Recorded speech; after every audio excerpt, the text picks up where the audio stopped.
हे भगवत भक्तों, जाने कि क्यों कहा जाता है कि महाकाल के भक्तों की कभी अकाल मृत्यु नहीं होती है। भगवान शिव के परम भक्त राजा श्वेतकेतु बहुत ही सदाचारी और धर्मात्मा व्यक्ति था। के प्रति उसकी निष्ठा बहुत अगाध थी। वह निष्ठा पूर्वक प्रजा का पालन किया करता था और सदा श्रद्धा और विश्वास के साथ भगवान शिव की भक्ति में लीन रहा करता था। तो यह प्रक्रिया नित्य नियमानुसार जारी रहता।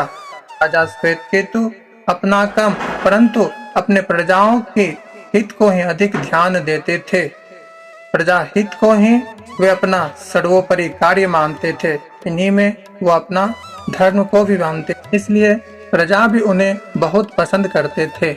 उनकी इस शिव भक्ति की चर्चा बड़े जोर से होने लगी। उनके प्रजा भी शिव भक्ति की ओर अग्रसर हुए। भक्तों, एक दिन की बात है, राजा श्वेतकेतु देवाधिदेव महादेव की आराधना में लीन हो रहे थे। भगवान शिव की पूजा वो बड़े ही निष्ठा पूर्वक कर रहे थे। तो उस दिन राजा के अपने जीवन का अंतिम दिन था, अर्थात उनकी मृत्यु उसी दिन ही लिखी हुई थी।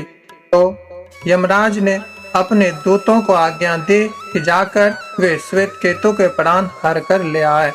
तो जैसे ही राजा श्वेतकेतु के पास पहुंचे तो देखा कि वो शिव मंदिर में भगवान शिव की आराधना में तल्लीन है। यमदूत वहीं बाहर खड़े हो गए। राजा श्वेतकेतु के ध्यान खुलने की प्रतीक्षा करने लगे।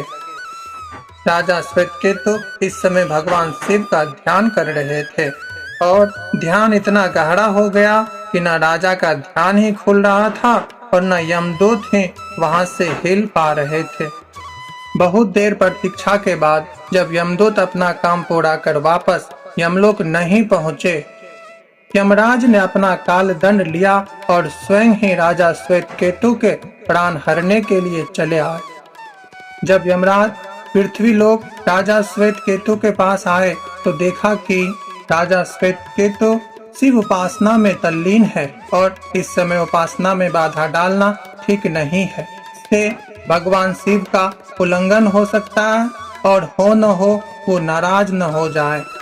परंतु जैसे ही काल को इसकी सूचना मिली तो उसने अपनी तलवार निकाली और शिव मंदिर में जाकर जैसे ही राजा श्वेतकेतु पर प्रहार करना चाहा, वैसे भक्त भावन भगवान शिव ने अपना तीसरा नेत्र खोला और काल की तरफ देखा तो काल वहीं भस्म हो गया।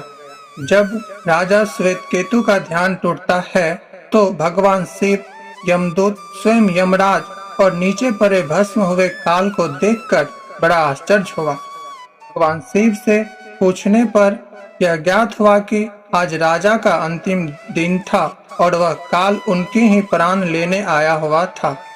इस पर राजा श्वेतकेतु बार बार भगवान शिव को प्रणाम किया और बोला कि हे महादेव के काल महाकाल, क्या आपकी ही आज्ञा से तीनों लोकों में भ्रमण करता है और इससे डरकर ही लोग पुण्य कार्य करते हैं। इसलिए हे महादेव, इसे अवश्य ही जीवन दान दे दे। तो राजा के इस आग्रह पर भगवान शिव को काल पर दया आई तो उसने काल को पुनः जीवन दान दिया। काल जीवित होकर राजा श्वेतकेतु को बहुत धन्यवाद दिया और कहा कि तो शिव के परम भक्त हैं, भला आपका अब काल भी क्या कर सकता है। तो हे भगवत भक्तों, यही कारण है कि कहा जाता है कि महाकाल अर्थात महादेव के परम भक्तों का कभी अकाल मृत्यु नहीं होता है। जय महादेव।